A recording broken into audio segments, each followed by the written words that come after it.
नमस्कार मित्रों, 11 क्लासेस के YouTube प्लेटफॉर्म पे आपका बहुत बहुत स्वागत है। मेरा नाम विवेक है। आज हम एक बहुत ही महत्वपूर्ण मुद्दे पर बात करने वाले हैं। मुद्दा है ट्रांसजेंडर्स का। ट्रांसजेंडर्स क्या होते हैं, उनके कितने टाइप्स होते हैं सरकार के द्वारा या भारत के कानून में क्या ट्रांसजेंडरों के लिए समानता का अधिकार है या नहीं है, इस पर भी बात करेंगे। उनके सामने उनकी क्या क्या चुनौतियां हैं, चाहे वह सामाजिक चुनौती हो, वैवाहिक स्तर की चुनौती हो, राजनैतिक चुनौती हो, शैक्षिक स्तर की चुनौती हो।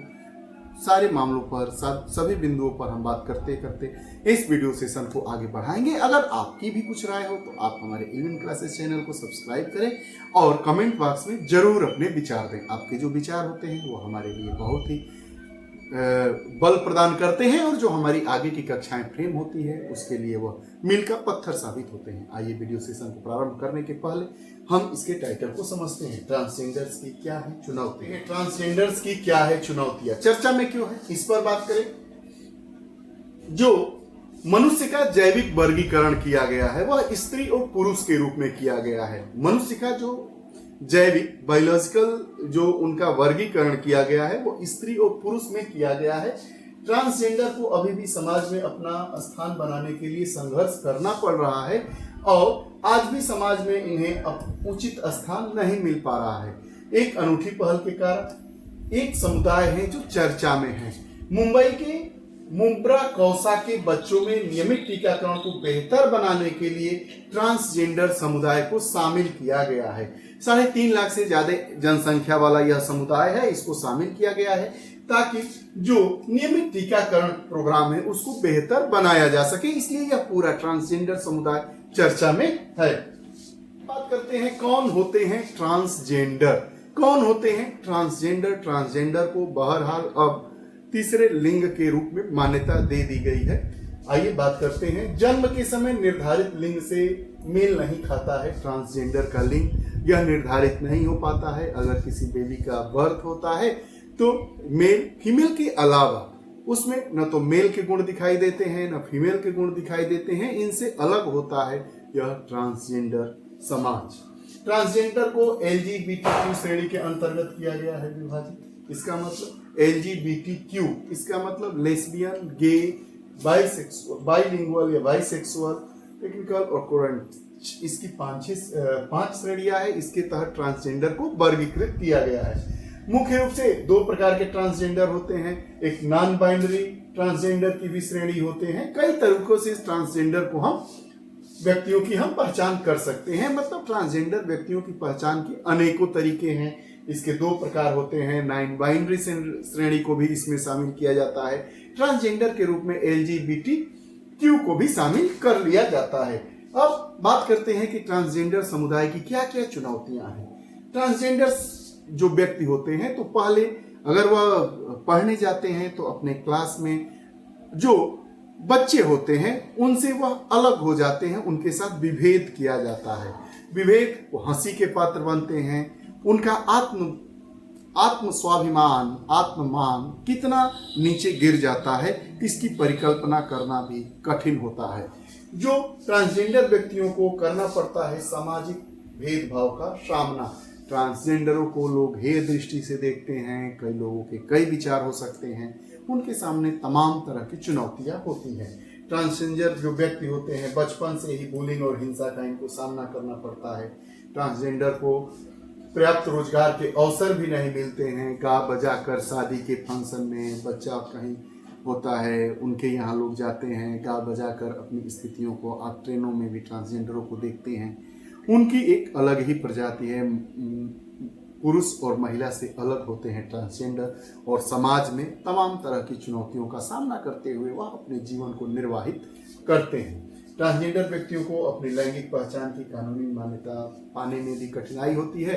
अगर कानूनी मान्यता की बात की जाए, अगर ट्रांसजेंडर शादी विवाह करना चाहे तो उनके लिए भी यह कानूनी बाधा के रूप में बहुत सारी कठिनाइयाँ होती हैं।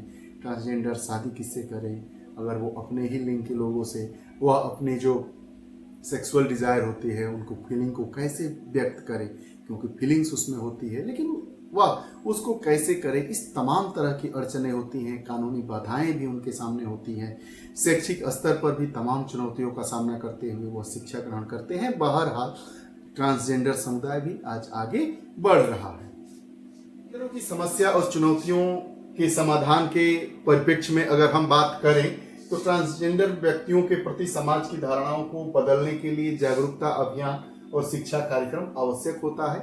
हम ट्रांसजेंडर जो व्यक्ति हैं उनके प्रति समाज में जागरूकता लाएं कि ये भी एक भगवान के द्वारा, ईश्वर के द्वारा प्रदत्त किए हुए हमारे ही समाज के लोग हैं, जो न तो पुरुष हैं न तो महिला है, उनकी एक अलग जाति ही है जिनको हम ट्रांसजेंडर कहते हैं।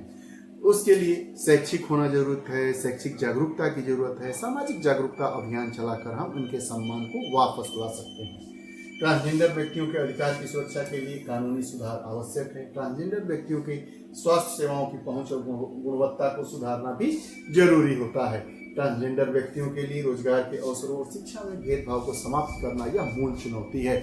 हम जानते हैं कि अगर किसी भी समाज को आगे बढ़ना है तो सबसे जरूरी यह बात होती है कि उसके शैक्षिक स्तर को बढ़ाया जाए। शैक्षिक स्तर के बढ़ने से, शिक्षा की गुणवत्ता उसमें बढ़ने से वह समाज अपने आप आगे चला जाता है। यही एक प्रमुख कारण है कि जो हमारे यहाँ आरक्षण की व्यवस्था लागू की गई वह इसी को ध्यानगत रखकर लागू की गई कि यह राज्य का कर्तव्य होगा कि जो समाज का वंचित वर्ग है उसको आरक्षण देकर शिक्षित करें, ताकि वह हमारा देश भी शिक्षित हो सके और हम एक नई ऊंचाइयों को छू सके। क्योंकि ट्रांसजेंडर भी समाज का ही एक हिस्सा है, इसलिए हमें चाहिए कि उनको शैक्षिक रूप से हम शिक्षित करके उनको शिक्षा देकर और आगे बढ़ाएं, ताकि यह भी समुदाय समाज में एक अपनी प्रतिष्ठा पूर्वक जिंदगी जी सके। ट्रांसजेंडर व्यक्तियों के लिए क्या क्या कानूनी अधिकार हैं? तो जो ट्रांसजेंडर व्यक्ति अधिकारों का संरक्षण अधिनियम 2019 था, यह ट्रांसजेंडरों के अधिकारों की रक्षा करता है और पूरे भारत में लागू है। वहीं NALSA बनाम भारत संघ और अन्य के बाद में ट्रांसजेंडरों को थर्ड जेंडर के रूप में घोषित किया गया है। भारत में NALSA बनाम भारत संघ का मामला आया, उसमें 2014 के बाद में ट्रांसजेंडर को थर्ड जेंडर के रूप में वर्गीकृत कर दिया गया है। बहरहाल वर्ष 2020 में संसद ने ट्रांसजेंडर को भारत में आधिकारिक लिंग के रूप में मान्यता दे दी है। अब कहानी धीरे धीरे इनके हक की लड़ी जा रही है और जैसे जैसे हमारा देश शिक्षा के क्षेत्र में आगे बढ़ रहा है, वैसे वैसे समाज का यह वर्ग जो हंसी का पात्र बना रहता है, समाज के एक धड़े से बिल्कुल अलग होता है, उनसे लोग बात करना नहीं चाहते हैं, उनके साथ बैठना नहीं चाहते हैं, उनके साथ शिक्षा ग्रहण नहीं करना चाहते हैं, स्वास्थ्य मामलों में उनकी स्थिति दयनीय है, उनके लिए अब हक की बात हो रही है, उनको कानूनी अधिकार दिए जा रहे हैं, उनको मान्यताएं मिल रही है और थर्ड जेंडर के रूप में उनको मान्यता दे दी गई है। सरकार भी इसके प्रति उदार है और चाहती है कि यह जो समाज का एक तबका है जो ईश्वर के द्वारा ही बनाया गया है, इसको भी अपना कानूनी अधिकार मिले और समानता के अधिकार के तहत यह आगे अपना काम करे जो हमारा संविधान देता है। अनुच्छेद 14, 15, 16, 17, 18, 19 के तहत इनको सभी अधिकार प्राप्त हैं जो प्रत्येक भारतीय नागरिक, चाहे वो स्त्री हो और पुरुष हो, उनको मिले होते हैं। क्या होनी चाहिए? तो ट्रांसजेंडर व्यक्तियों की स्थिति की जमीनी वास्तविकता कानूनी वास्तविकता से अलग होती है। ये लोग शिक्षा से वंचित होते हैं। ज़्यादातर ट्रांसजेंडर समुदाय के जो लोग हैं वो शिक्षा से वंचित हो जाते हैं। समाज के लोग ट्रांसजेंडर के साथ दोयम दर्जे का व्यवहार करते हैं। जो ट्रांसजेंडर समुदाय के समावेशी विकास के लिए शिक्षा और रोजगार के समान अवसर मिलना जरूरी है। ये रहा पूरा मामला। ट्रांसजेंडर क्या है, ट्रांसजेंडरों के सामने क्या चुनौती है, क्यों यह चर्चा का विषय बना हुआ है। हमें चाहिए कि हम अपने शैक्षिक स्तर को ध्यानगत रखते हुए जो यह समाज का थर्ड जेंडर है उसके साथ हम वैसा व्यवहार न करें जो दोयम दर्जे का हो। ये रहा पूरा मामला। आपको हमारा वीडियो सेशन कैसा लगा कमेंट बॉक्स में जरूर बताइएगा। अगर आप हमसे नहीं जुड़े हैं तो इल्मी क्लासेस चैनल से जुड़िए, बेल आइकन का बटन दबाइए ताकि जो भी वीडियोस आए उसका नोटिफिकेशन आप तक पहुंचे और आप उसका लाभ उठा सकें। बहुत बहुत धन्यवाद। नमस्कार।